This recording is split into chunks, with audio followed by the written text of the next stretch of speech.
मध्य प्रदेश में आज हम एक ऐसे अपराध की कहानी बताने जा रहे हैं जिस अपराध को सुनकर आपकी भी रूह कांप जाएगी। जिस अपराध को सुनकर विपक्ष के नेता भी अपने कान बंद कर लेंगे। जिस अपराध को सुनकर माननीय हाई कोर्ट जो स्वतः संज्ञान लेते हैं वो भी शायद नहीं बोल पाएंगे, क्योंकि एक ऐसे विशेष वर्ग के ऊपर यह अत्याचार हुआ है जिससे किसी को कोई लेना देना नहीं है, किसी को कोई फायदा नहीं है, और अगर फायदा नहीं है तो कोई भी उस पर रोटी नहीं सेकेगा। हालांकि कार्रवाई तो हो रही है, लेकिन जब किसी अन्य समुदाय के वर्ग के ऊपर कोई ऐसा अत्याचार होता है तो हर कोई कौवे जैसे कांव कांव कांव कांव करने लगते हैं। लेकिन आज आपको हम वो प्रमाण भी दिखाऊंगा कि जब कोई दूसरे समुदाय पर कोई भी छोटा मोटा अपराध होता है तो कौवे जैसे बोलने लगते हैं। लेकिन आज जो घटना घटी है, जो रूह कपा देने वाली है, उस घटना को लेकर हर कोई गूंगा और बहरा हो गया है।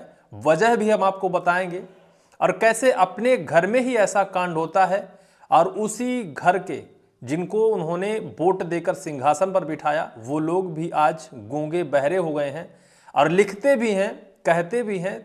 तो कैसे सरल शब्दों में उन्होंने इसे बयां किया है वो आपको सुनकर ही कहीं ना कहीं अफसोस होगा कि वाह नेताजी, आपके मन में कैसी दोहरी मानसिकता है। वाह नेताजी, आप कैसे दो मुहे सांप जैसे काम करते हैं।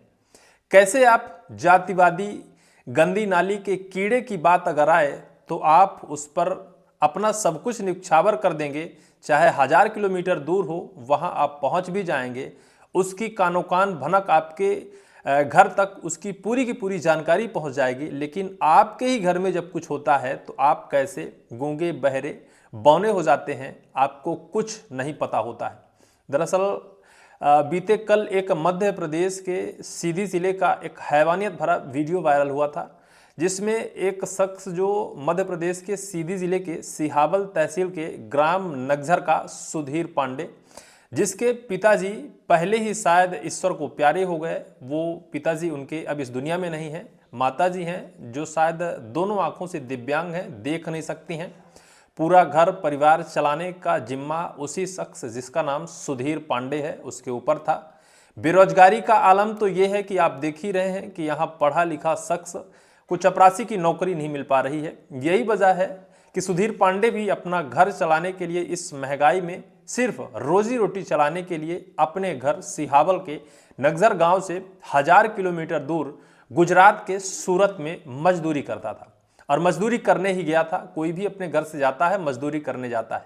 लेकिन कल जो उसका एक हैवानियत भरा जो वीडियो वायरल हुआ, उस वीडियो ने पूरे इंसानियत को झकझोर दिया, पूरे इंसानियत को एक तरह से हिलाकर रख दिया कि वास्तविकता किसी के आबरू और किसी के अंतरात्मा से ऐसी खिलवाड़ नहीं की जानी चाहिए। हालांकि उस वीडियो को बयां मैं नहीं कर सकता, ऐसे उसके साथ हैवानियत हुई। लेकिन उस पूरी हैवानियत के बाद पूरा मध्य प्रदेश का विपक्ष मूक बधिर हो गया, विकलांग हो गया, ना बोल पाया, ना सुन पाया, और ना तो अपने उस सोशल हैंडल का इस्तेमाल कर पाया जो कभी किसी अन्य समुदाय के किसी भी वर्ग के युवाओं के साथ छोटे मोटे हादसे भी हो जाएं उसको भी लेकर बड़ा रूप दे देता था। प्रदेश से लेकर देश तक देश के नेता प्रतिपक्ष राहुल गांधी भी उसको लेकर ट्वीट कर दिया करते थे।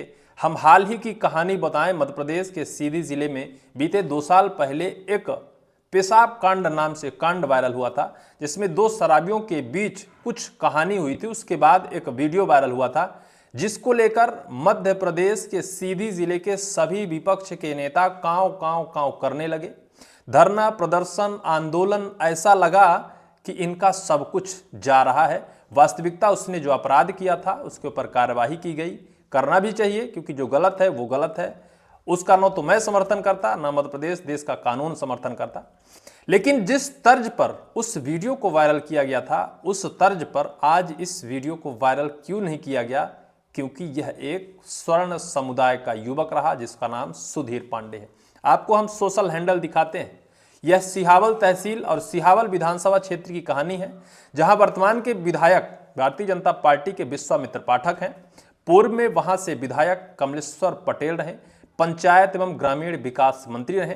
कमलेश्वर पटेल की नज़र मध्य प्रदेश के संपूर्ण जिले की सभी कांड पर रहती है, क्योंकि हमारे ही नज़र में, मैं भी इनका सोशल साइट पढ़ रहा था और उस सोशल साइट में इन्होंने एक कांड का जिक्र किया है। उत्तर प्रदेश की राजधानी लखनऊ में आरएसएस कार्यकर्ता ने दलित बुजुर्ग से पेशाब चटवाई। इनकी नज़र उत्तर प्रदेश की राजधानी लखनऊ तक है। वहीं आगे इन्होंने लिखते हैं कि दरअसल बुजुर्ग मंदिर के प्रांगण में बैठे थे, उसी वक्त बीमारी के चलते गलती से उसने पेशाब हो गई। यानी यह इनको उत्तर प्रदेश तक की इनको भनक है, उत्तर प्रदेश तक की कहानी इनको पता है। वहीं अभी भिंड में एक घटना हुई थी जिसको लेकर इन्होंने पोस्ट किया था, बाकायदा लिखा क्या था, भिंड की यह घटना सिर्फ एक अपराध नहीं बल्कि भाजपा सरकार की दलित विरोधी मानसिकता का आईना है। दलित विरोधी मानसिकता का आईना है, ये लिखते हैं। आगे लिखते हैं, एक दलित ड्राइवर को अगवा कर पीटा गया, जबरन शराब और पेशाब पिलाया गया। सोचिए किस भयावह दौर से जी रहे हैं हम, जहां इंसान की जाति उसकी सुरक्षा तय करती है। यानी ये पोस्ट इनका अभी समझिए, क्योंकि आगे भी पोस्ट हम आपको पढ़ाएंगे। वहीं इसको लेकर इन्होंने फिर से एक पोस्ट किया, चाहे भिंड हो चाहे छतरपुर, आज पूरे मध्य प्रदेश में दलित और आदिवासी पर पेशाब पिलाने, मारने, पीटने जैसे कुकृत्य किए जा रहे हैं और भाजपा सरकार मूक दर्शक बनकर यह सब देख रही है। ये पोस्ट करते हैं। इसके बाद जो कुछ भी यह घटना हुई है, जो कुछ कल वायरल हुआ, उसको लेकर जो अंकुश मोहनी नाम से एक साइट चलती है, उन्होंने उनके पोस्ट पर मैं सुन रहा था कि वो डायरेक्ट कमलेश्वर पटेल जी से बात करते हैं कि महोदय यह बहुत ही निंदनीय घटना हुई है। तो महोदय कहते हैं, पूर्व पंचायत ग्रामीण विकास मंत्री कमलेश्वर पटेल कहते हैं कि हमें इसकी जानकारी नहीं है। हाँ चलो मैं देखता हूं। फिर खोलते भी हैं, लिखते भी क्या है, क्या लिखते हैं यह आपको पढ़िएगा। गुजरात से हमारे सीधी के बेटे सुधीर पांडे के साथ गुजरात के गुंडे द्वारा मारपीट और अत्याचार करते हुए वीडियो सामने आया है। उसके बाल खींचे गए, थप्पड़ मारे गए, चाकू की नोक पर धमकाया गया और सुधीर पांडे लापता है। गुजरात में भाजपा सरकार है। एक तरफ जहां भाजपा के नेता बिहार में सुशासन की दुहाई देते हैं, वहीं भाजपा सहित राज्य में हमारे सीधी के बेटे के साथ अमानवीय कृत्य होता है और गुजरात की भाजपा सरकार नींद में सो रही है। कुल इनका पोस्ट इतना है, ना इसमें कहीं इन्होंने उन शब्दों का इस्तेमाल किया है जब यह दलित और आदिवासी समुदाय पर हुए कुकृत्य पर उन शब्दों का इस्तेमाल करते हैं, ना तो वो शब्द लिखते हैं और ना तो ये उन शब्दों का इस्तेमाल करते हैं जो उसके साथ कुकृत्य हुआ है, उसके साथ उसे बाकायदा इतना घिनौने तरीके से जो कुछ भी किया गया है वो हम नहीं बता सकते हैं। वहीं आपको हम कुछ सोशल हैंडल दिखाना चाहेंगे। मध्य प्रदेश कांग्रेस का सोशल हैंडल आपकी मोबाइल स्क्रीन पर चल रहा है, उसकी स्क्रीन रिकॉर्डिंग है। किस तरह से कांग्रेस पूरा का पूरा बिहार में फोकस किया है, बिहार चुनाव जीतने के लिए पूरा का पूरा अपना पूरी ताकत झोंक रही है। वहीं गद्दी चोर और वोट चोर का एक नारा लेकर पूरे सोशल हैंडल पर सिर्फ यही छाया है। मध्य प्रदेश के सीधी जिले में जो कुछ भी घटना हैवानियत हुई है, उस घटना को लेकर मध्य प्रदेश के कांग्रेस को कानो कान भनक नहीं है। वहीं मध्य प्रदेश कांग्रेस के अध्यक्ष जीतू पटवारी भी छोटी छोटी बातों को लेकर आग बबूला होते हैं, सड़कों पर आने लगते हैं, सड़कों पर आकर विरोध प्रदर्शन सत्ता पक्ष का करते हैं। उनका भी सोशल हैंडल आपके मोबाइल पर चल रहा है, उनको भी इसकी कानो कान भनक नहीं हुए। पता है क्यों?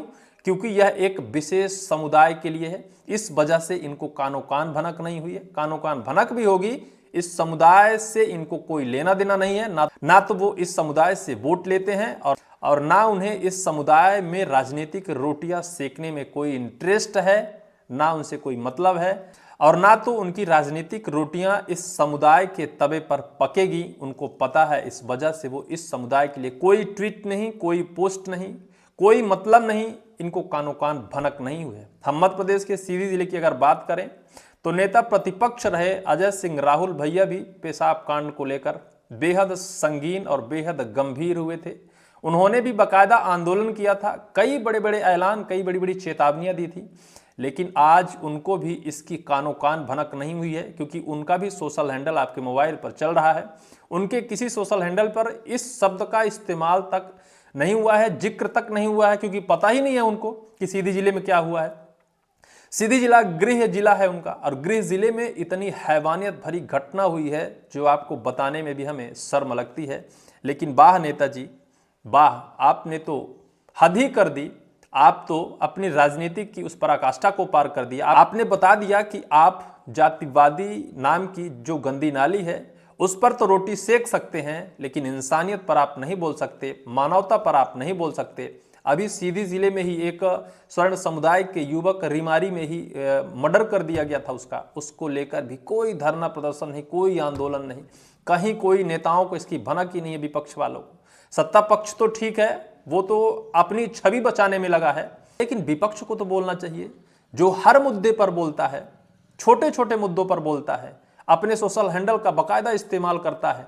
आज वो इस कुकृत घटना पर अपना पक्ष ना रखकर यह साबित कर दिया है कि वास्तविकता राजनीति में यह गंदी राजनीति करने वाले ये नेता हैं।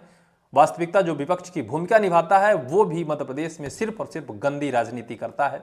इसको लेकर तो कहा जाता है कि मध्य प्रदेश के माननीय हाईकोर्ट भी कुछ मामलों में स्वतः संज्ञान ले लेते हैं, लेकिन इतने कुकृत घटना के बावजूद भी यहाँ तक पता नहीं लगा पाए कि जो अपराधी रहे, जो आरोपी रहे वो कौन है, उसके साथ ऐसा क्यों किया गया। हाँ, ये बात जरूर है कि हमारे समाज या फिर कोई भी समाज हो, सोशल मीडिया का जो इस्तेमाल करता है, उस सोशल मीडिया का इस्तेमाल कर उस युवक को सकुशल वापस करने के लिए कहा जाता है कि वो अब ट्रेन पर बैठ चुका है और बहुत जल्द शायद अपने गृह जिले आ जाएगा। हम उस परिवार के लिए शुभकामनाएं देते हैं, उस परिवार के लिए हम ईश्वर से कामना करते हैं कि जिसके घर में गार्जियन न हो, जिसकी माँ दोनों आंखों से अंधी हो और वो अपने परिवार को चलाने प्रदेश गया हो, उसके लिए यह दिग्गज धुरंधर नेता जो अपने आप को कहते हैं, ये उस वक्त गूंगे और बहरे हो जाएं। हम ईश्वर से यही कामना करेंगे कि जिस तरह से ये बहाना मारते हैं ऐसे वक्त पर, ईश्वर करे कि ये गूंगे और बहरे हो जाएं, क्योंकि इनके रहने ना रहने से कोई फर्क नहीं पड़ता, क्योंकि ये लोग सिर्फ अपनी रोटी सेकते हैं, दूसरे से कोई फर्क नहीं पड़ता।